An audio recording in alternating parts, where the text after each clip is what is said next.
Hallo allerseits, ich bin heute in den Reisenberger Galerien in der Münchner Innenstadt bei Arndt Niebuhr und er zeigt mir einen neuen Fernseher, den Beovision Harmony. Der schaut hier auf den ersten Blick gar nicht so aus wie ein Fernseher, aber jetzt geht hier die Lautsprecherklappen zur Seite, der Fernseher fährt hoch. In der ausgeschalteten Position hat der Fernseher ungefähr 1,13 Meter Höhe und wenn er eingeschaltet wird, fährt er hoch bis auf etwa 1,58 Meter, habe ich vorher schon mal nachgemessen. Und der Fernseher, wann kommt der auf den Markt, Herr Niebuhr? Der Fernseher wird Anfang Oktober, Ende September zu den Händlern geliefert. Das, was wir heute haben, ist eine Vorabpräsentation für die ersten geneigten Interessenten. Verfügbar sein wird er ganz sicherlich im Oktober. Also heute in München leider nur einmal zu sehen. Gestern war er auch in München noch zu sehen. Aber morgen ist er, glaube ich, in Mannheim dann schon wieder, haben Sie vorher gesagt. Die nächste Präsentation in Mannheim. Und der Fernseher selbst, das Display ist von LG, das ist ein 77 Zöller. 77 Zoll sind 1,95 Meter in der Diagonale. Kennt man ja dann von der Diagonale her, ist das eben entsprechend groß. Die Lautsprecher, vielleicht kann man dazu was sagen, wenn wir uns die mal hier genauer anschauen. Das sind jetzt hier zwei Lautsprechersysteme. Jetzt schaut es aus wie ein Soundbar. Im Endeffekt sind hier insgesamt 6 Lautsprecher verbaut.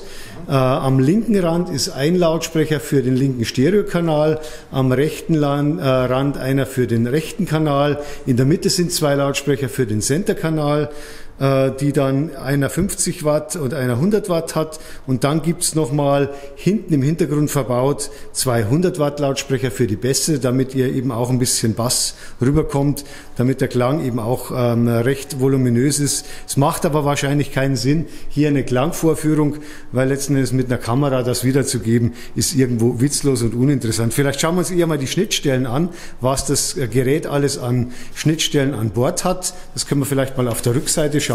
Da haben wir hier. Also, was wir hier hinten haben, ist das Steuerteil von dem Gerät.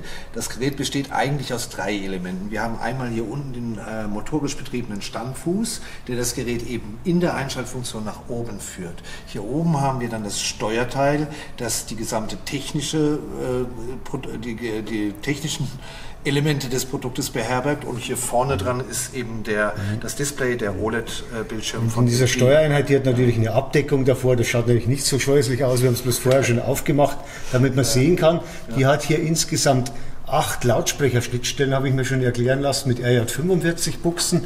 Das ist eine Spezialschnittstelle, die Bang & Olufsen für die Aktiv-Lautsprecher realisiert hat. Da können bis zu 8 Lautsprecher angeschlossen werden. Ja. Man kann also den Fernseher auf bis zu ein 7.1-System erweitern. Richtig. Dann gibt es hier noch HDMI-Schnittstellen, eine USB-Schnittstelle ist noch da und auch noch eine LAN-Schnittstelle. Da kann man hier vielleicht irgendwo noch eine Apple-Box oder so verstecken im Hintergrund. Das wäre noch möglich. Und dann gibt es die serienmäßigen Schnittstellen, die haben wir hier nochmal.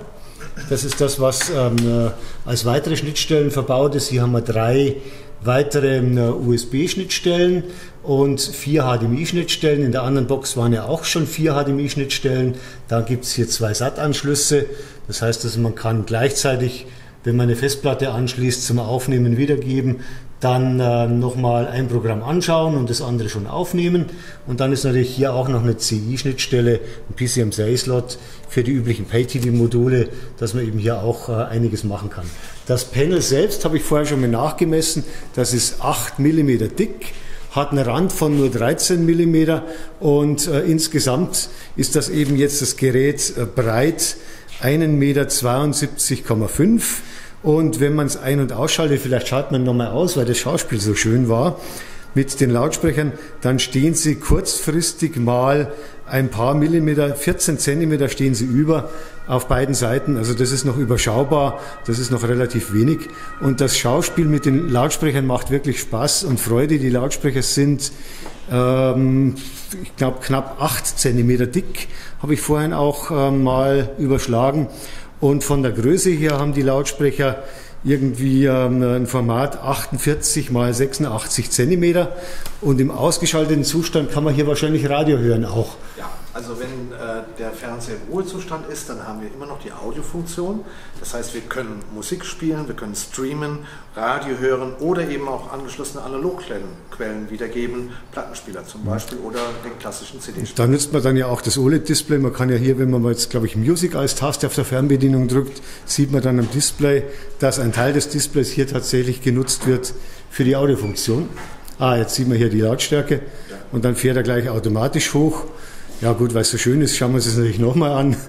Ist wirklich klasse. Unten der Aluminiumsockel, der ist, ich glaube, 35 cm breit und 34 cm tief, habe ich vorhin nachgemessen. Wie schwer ist der ganze Fernseher? Der Fernseher wiegt, oh Gott, wie viel war das jetzt? Ich habe das nicht mehr. 110 Kilo. Insgesamt. Und davon das Display wahrscheinlich irgendwie ein bisschen was. Das Display 27 Kilo. 29,5 hören wir jetzt gerade. Also insgesamt dann 110 Kilo. Und vom Auf- und Abbauen ist es mit Sicherheit auch irgendwie noch überschaubar. Jetzt die bescheidene Frage zum Schluss. Was muss man denn dafür ausgeben? 18.500 Euro kostet der Fernseher. Ist so, wie er hier eben ausgestattet ist, dann käuflich zu erwerben ab Oktober. Ist das dann Mitnahmepreis oder ist es dann schon mit Aufbau? Wir werden eine Installationspauschale dazu haben, die wir Ihnen dann natürlich noch mit anbieten, weil das Gerät liegt bei 18.500 Euro und die Installation und der Aufbau, Einrichtung, man muss beachten, bei so einem Gerät, das ist High-End fürs Auge. Wir werden nicht einfach einen Fernseher hinstellen und dann wieder gehen, sondern wir werden eben alles tun, um den Fernseher optimal in den Wohnraum zu integrieren und das kostet Geld. Ja.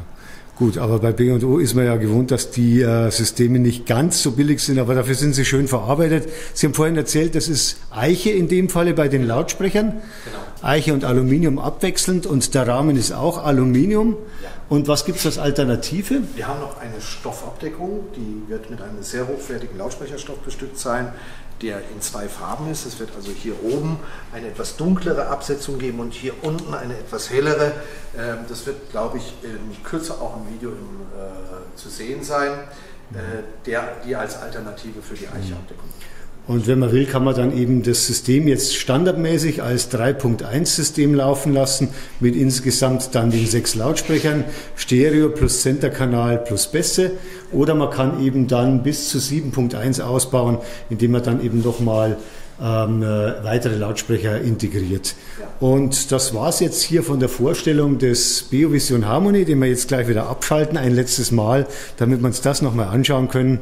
Und es hat mich gefreut, dass Sie hier zugeschaut haben und ich würde mich freuen, wenn Sie auf meinem YouTube-Kanal wieder mal vorbeischauen würden.